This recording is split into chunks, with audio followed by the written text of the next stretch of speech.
Space হোমের পক্ষ থেকে আমরা এই মুহূর্তে নিউ টাউন অঞ্চলে চলে এসেছি এবং নিউ টাউন এবং কেষ্টপুরের একদম কাছাকাছি চঞ্চল কুমারী স্কুলের পাশে। তো দেখুন, আমাদের এই মুহূর্তে আমরা সরাসরি মালয়েশিয়া গোল্ড প্লাই ফ্যাক্টরি থেকে এসে পৌঁছেছে।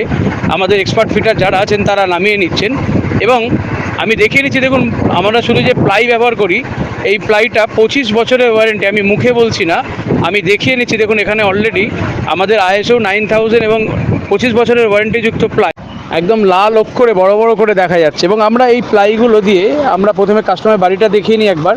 দেখুন, এই যে বাড়িটা দেখিয়ে নিচ্ছি, এই যে ফাঁকা জায়গাটি আছে, এই ফাঁকা ওয়ালটি একটা দুটো তিনটে, এই ওয়ালগুলোয় আমরা একটি স্টাডি ইউনিট করছি এবং স্টাডি ইউনিট এবং তার ঠিক কর্নার পয়েন্ট আমরা টিভি ইউনিট করছি। এবং স্টাডি ইউনিট এবং টিভি ইউনিটের ঠিক কর্নার সাইডে যেহেতু ঈশান কোণ পড়ছে, আমরা একটা টেম্পল ইউনিট করছি। এবং এই স্টাডি ইউনিটের অপোজিটে আমরা একটা ইউটিলিটি চেম্বার দিচ্ছি এবং তার সঙ্গে এখানে বুক সেলফ, ওপেন বুক সেলফ, কারণ কাস্টমারের রিকোয়ারমেন্ট ছিল প্রচুর পরিমাণে বুকস আছে ওনার, এবং নিচের দিকটায় ওনার জুতো রাখার জন্য জুতো শুকোচ্ছে। এই টোটাল প্রজেক্টটা স্পেস হোমের তত্ত্বাবধানে হচ্ছে এবং মালয়েশিয়া গোল্ড প্লাই দিয়ে করছি। আপনি যদি আপনার বাড়ির এই ধরনের ফার্নিচার ওয়ার্ক করাতে চান তাহলে অবশ্যই আমাদের সঙ্গে যোগাযোগ করুন।